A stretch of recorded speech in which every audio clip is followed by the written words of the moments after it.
guys, welcome to another vlog. It's Monday, February 26th, and I'm getting ready today for my first EMDR session. I'm really excited about it, but also kind of nervous. I didn't put on much makeup today because I figure I'm probably gonna cry a lot, especially in the first session, because I'm basically gonna have to relate my whole entire traumatic history to a new therapist, which always sucks. Once again, I don't believe this is gonna be some kind of quick fix, but I feel like it could help me in the long term with dealing with my trauma that causes all of my triggers and my behaviors, my BPD behaviors. So my appointment's in about 2 hours, and I looked up the address on Google Maps. It's about 15 minutes away. So I'm gonna leave here about 1:45 to drive over there. Feeling a little anxious, a little nervous, but also very excited and hopeful. So I also wanted to talk today a little bit about the positive affirmations that I've been using every day to kind of help me cope with being alone and being able to handle my fears of abandonment. This is something that I am determined to do. I am determined to figure out how to be on my own without the need for another person in my life to fulfill me. I have a list of 15 affirmations here that I am telling myself. So I write them down in my journal, and then I also look at myself in the mirror and tell these things to myself. Now, I don't believe every one of these yet, but these are the beliefs that I'm trying to replace my negative beliefs with. So one of the things that's part of my BPD recovery is identifying negative beliefs and thoughts and letting go of those and replacing them with positive beliefs and thoughts. So here are some of the positive beliefs that I am trying to force myself to believe in, even though I don't believe in all of them yet, but I will. I am worthy of love and respect regardless of others' presence in my life. I am complete on my own, and my happiness comes from within. I am resilient and can handle the challenges that come my way. I trust in my ability to navigate through life's changes and uncertainties. I am surrounded by love even when I am physically alone. I release the fear of abandonment and embrace my strength and independence. I am capable of creating a fulfilling and joyful life for myself. I am deserving of healthy, stable, and loving relationships. I am connected to a universe that supports and nourishes me. I am at peace with being alone. It gives me strength and clarity. I trust that everything happens for my highest good, and I am open to the lessons. I choose to focus on the love and support around me rather than the absence. I am a source of love, and I freely give love to myself and others. My self-worth is not dependent on anyone else's presence or approval. I am strong enough to face life head-on, with or without others by my side. So those are my daily affirmations, and every morning when I wake up after I do my journaling, I am saying these things out loud to myself, looking at myself in the mirror, trying to get myself to believe these things are true, and eventually I know I will. And some of them I already believe are true. For example, I know that I am resilient and can handle the challenges that come my way. I have handled so many challenges over the past 2 years that I feel very confident I can pretty much handle anything else that happens. I don't know what could possibly happen that I wouldn't be able to handle. So I do feel like I already believe that one. I do trust in my ability to navigate through life's changes and uncertainties. The ones about being alone are a little harder for me to believe or accept because I'm still struggling with being alone, but I know that this has been really good for me. I really do need this time alone to find myself after being lost in a relationship. And every day it gets easier to be by myself, and every day I'm a little bit less sad, and every day I make a little bit more progress. And if you like those positive affirmations, I have posted them on my website at lifepluscindy.com if you want to go and look at them or print them out or use them for yourself. I think they're really good for people who have BPD, especially if you struggle with abandonment fears, real or perceived.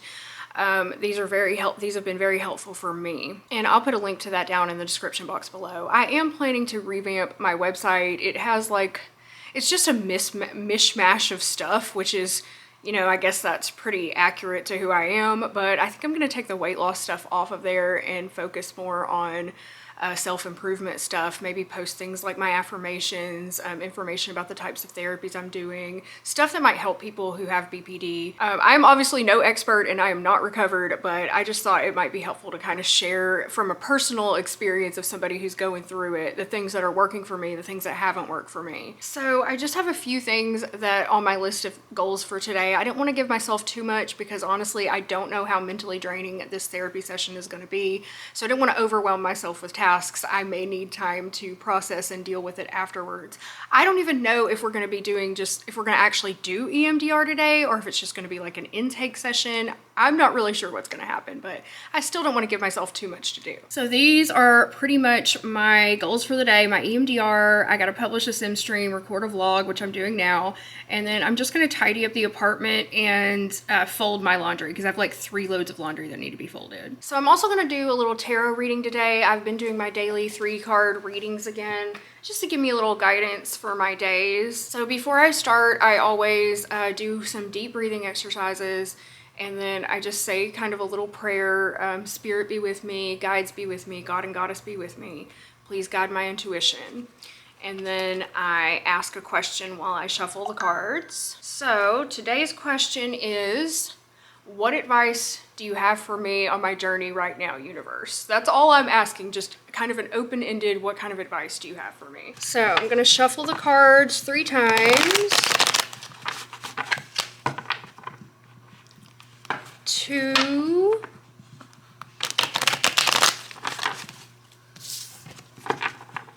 and 3,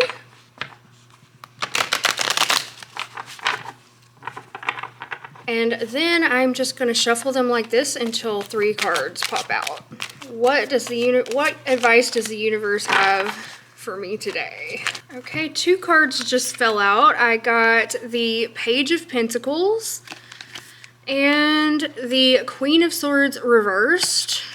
So I need 1 more card to complete the spread. And the final card I got is the 2 of Pentacles reversed. It's not a terrible spread.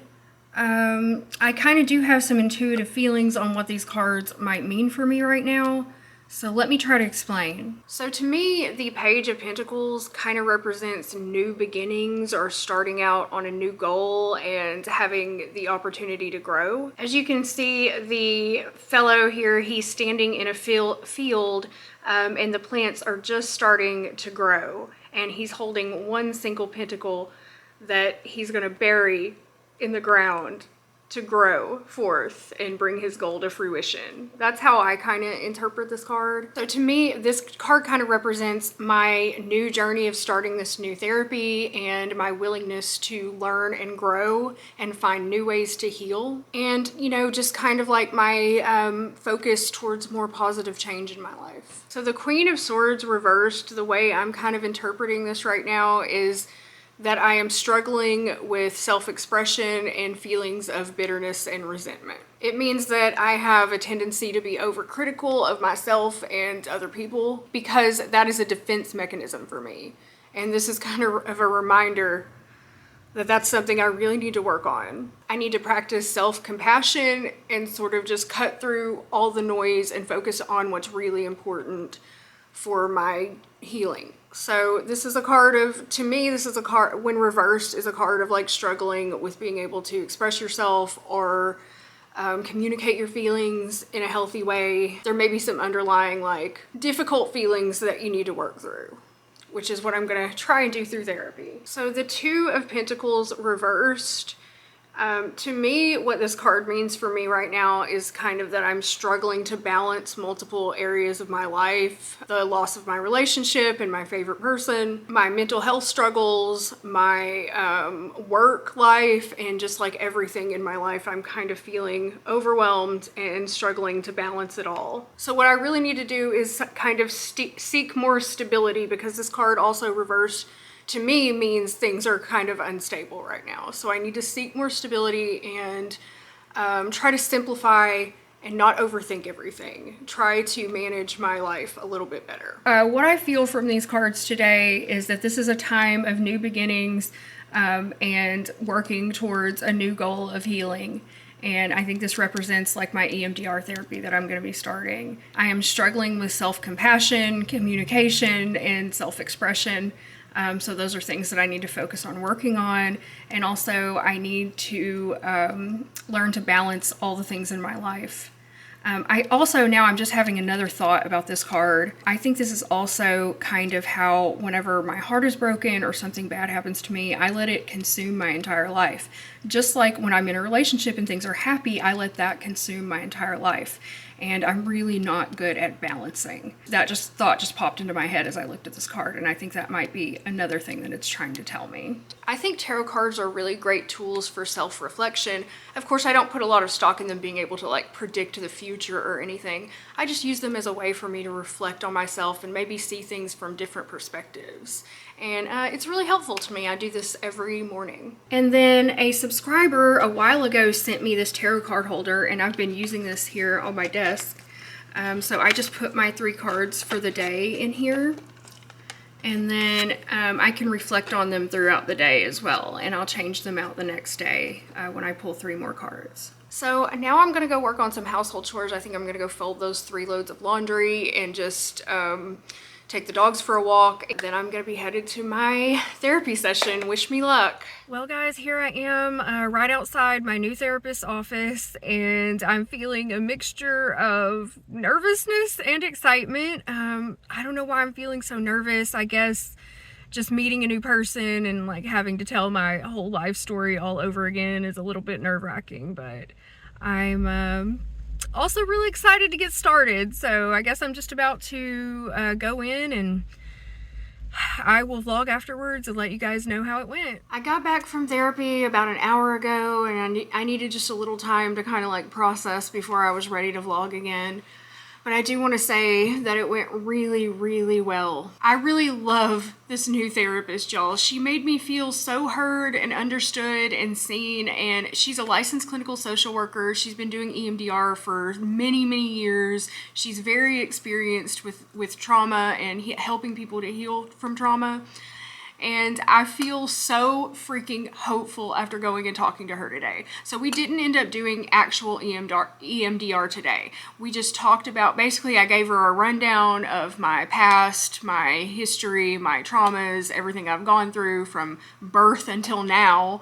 All the stupid shit I've done, everything. I told her everything. We sat down and kind of decided on the top 3 most traumatic events in my life that we're gonna start with EMDR therapy, that we're going to start with. So these are her notes that she made a copy of for me, and this is what we are going to start with. I'm going to blur out the names of my family members because it's not fair to share their names, but you can kind of see the type of stuff that I'm dealing with. Those are like what we've decided to start on. Now, she also told me that she's going to be taking cues from me, and that if we start to like veer onto somewhere that's I don't feel as helpful or not where I want to go, then just to communicate that to her and we'll move on to something else. So this is just kind of like a guideline, a basis for us to get started. And we're going to get started with EMDR next week, and I cannot wait. So she gave me some like stuff to read about EMDR. I already am pretty much familiar with it because I've done it one time before, but I'll read you guys some of this. It says, in bilateral brain stimulation, both hemispheres of the brain are generated to process the client's trauma, which is most often a form of PTSD. Traditional therapy employs the parts of the brain that control language. EMDR uses language as well, but incorporates major portions of the other hemisphere that evoke images, sights, smells, and memories of a disturbing event.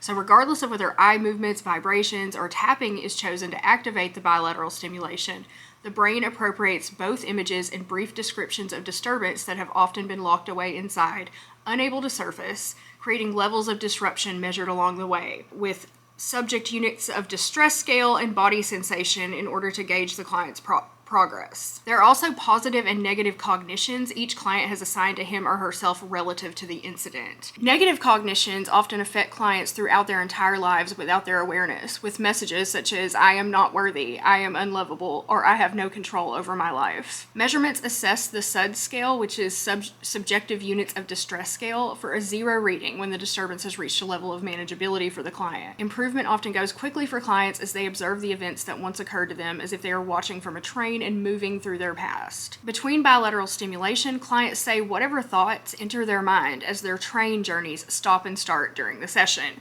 Sometimes thoughts relate in odd ways, and the therapist must be alert to drawing possible meaning and inference among concepts. So that's just kind of like a brief rundown of basically what EMDR is. So while your brain is being bilaterally stimulated, we are going to work through all of the traumas in my life until they no longer cause me distress, until I'm able to process them in a way that they no longer cause me distress, because it is my belief that these traumas are what trigger my BPD behaviors and cause me to act in ways that are harmful to other people and myself. And I want to stop doing that. I'm going to stop doing it. I'm so excited for this, and I don't know how to say this, but I feel like this therapist is like so much more experienced and like equipped to handle my specific problems than my online therapist, the one that I've been seeing from Colorado. And although I do love her and I have grown like very close to her over the past year, and she's helped me a lot with a lot of my BPD symptoms and like DBT stuff, I feel like this is probably going to be more helpful for me in the long run. So the therapist I talked to today told me that she thinks I'm very smart and capable, and she thinks EMDR will work well for me based on my history. She said it's going to take a long time, and I already knew that going in. Like, I have absolutely no illusions that this is going to be a quick fix. I have a lot of shit to work through, and I know it's going to be time consuming, but I am ready to do the fucking work. I am ready. She said that she thinks I will be a different person after we finish with this, and that just gave me like so much hope that I really can change. I really can heal from all this bullshit that has held me down. I really can get better and become different and become a different person, somebody who is capable of being in a relationship. So she asked me what would be my major goals, and I told her that my first goal is to learn how to be happy by myself without anybody else in my life, and my second goal is, after I learn to be happy by myself, to be able to have a healthy, stable relationship. And that is going to be in years. I am not looking to get into any relationships until I feel that I have healed enough where I'm not going to hurt somebody. And that is a huge step for me, because normally I would already be looking for another relationship. I would already be trying to line up the next guy, trying to get limbs to take me back, but I'm not. I don't want that. I want to really, really do this. And I know there are a lot of people out there who don't believe in me, but I don't fucking care, because I am going to do this for myself finally. And I know I've failed in the past. I've failed to do the work. I've failed to get the appropriate help, but no more. This is it. I'm doing it. And I am committing to not getting into any other relationships until this is fixed. And you know, you're never going to be like 100. There's never going to be a time where I'm like, okay, I'm 100% fixed. Time to get in a relationship now. But I want to get to a point where I feel that I've healed enough and grown enough that I can manage myself and not cause harm to another person in a relationship. So I hope that makes sense. I know there's not going to be a time where I'm just like, okay, 365 days have passed, I'm healed. Like, I'm not an idiot. I understand how this works. I know it's going to take a lot of work and a long time, and I'm okay with that. Like, I'm finally okay with that. I'm finally at a point where I'm okay with being alone while I do this. And that's not saying I enjoy it or I think it's easy. It's not. It's very difficult for me. It's very difficult for me to be alone. It's very difficult for me to not seek out validation from a man. It's very hard. But I am committed to it, because when I was talking to the therapist today, I said out loud to her, I said, if I can't learn to be happy by myself, none of these relationships are ever going to work out. And she stopped me and said, say that again. So I said, if I can't learn to be happy by myself, none of these relationships are ever going to work out. And she was like, that's it. I am still struggling with losing limbs. I put my favorite person obsessive feelings onto him. I projected that onto him. That was not fair to him. I'm trying to let go of that. I still feel that way about him. I'm still idealizing him. I still think he's like perfect and awesome, and I love him. But today when I was talking to her about how I feel about limbs, she said, you shouldn't have to try that hard for somebody to love you. And she was right. And that sucks and that hurts, but she was right. I do believe that he would have been a good partner for me if I had done this work first, and I wish I would have done it a year ago. But I have to accept the mistakes I've made and just pick myself up, and I'm moving forward with this, and I'm not gonna make the same mistakes again. I won't. So the sun just came out and is like blinding me Here, let's move over here. So as I was saying, I can't do it anymore. I can't go through any more failed relationships. I can't continue seeking validation from men and obsessing over these guys, and I can't live like that anymore. And another thing that we talked about that I do in relationships is if things are going well, like things were going really well for me and Lims. We had like a month there where it was just like magical. It was just the best thing I could ever think of. We had no arguments. We were so happy, and I just couldn't handle that. I just had to sabotage it. I just had to stir up some chaos, some drama. Every time I get in a happy, stable place in a relationship, I will immediately just be like, this is boring. Let's stir up some shit. And that is so unfair to the person that I'm with, but it comes from like the trauma of my childhood. I don't know how to survive in any other atmosphere. If things are not chaotic and crazy, then I just can't be happy. And that is so sick, and it's so harmful, and I don't want to live like that anymore. Like deep down inside, what I really want is stability. I want a loving, healthy relationship, and I'm not in a place where I can have one, and that sucks. It sucks to accept it because it's what I want ultimately. I'm not one of those people who wants to be alone forever. I want to have a partner. I want to have somebody to come home to, somebody to be with, somebody to share my life with. I don't plan on being single for the rest of my life, but I do plan on being single for at least 1 to 2 years, maybe even longer. And saying that out loud makes me want to freaking cry because I don't really want to be single for 1 to 2 years or more, but I also know it's what I need and it's what I have to do. I can't let myself become distracted by romantic relationships before I'm ready, because obviously I am still in a place where I get lost in the relationship instead of maintaining my own identity and being able to continue healing. So I'm gonna fix all this shit. I'm gonna fix all this shit before I ever try to be with someone again. And I feel hopeful about it. I feel scared.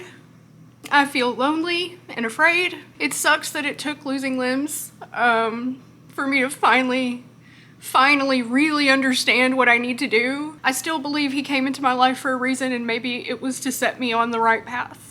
And so I'll always thank him for that. So yeah, those are just kind of the thoughts I'm having after today. And she told me that she admires me for tackling this, and she was glad that I'm here. And that really meant a lot to me, just to hear something positive like that from a stranger. I don't know. I'm going back next Monday at 2 p.m. and we're gonna start the EMDR, so I'll definitely keep you updated on how that's going. I'm feeling like all kinds of emotions right now. I'm feeling like so much hope for myself and for my future, but also fear of being alone. I don't know. I'm gonna have to figure it out. I have to figure it out and get my shit together. Thank you so much for listening to me today. I know this was a really talky vlog, but I had a lot of stuff to get off my mind today. So thanks so much for listening. I really appreciate you.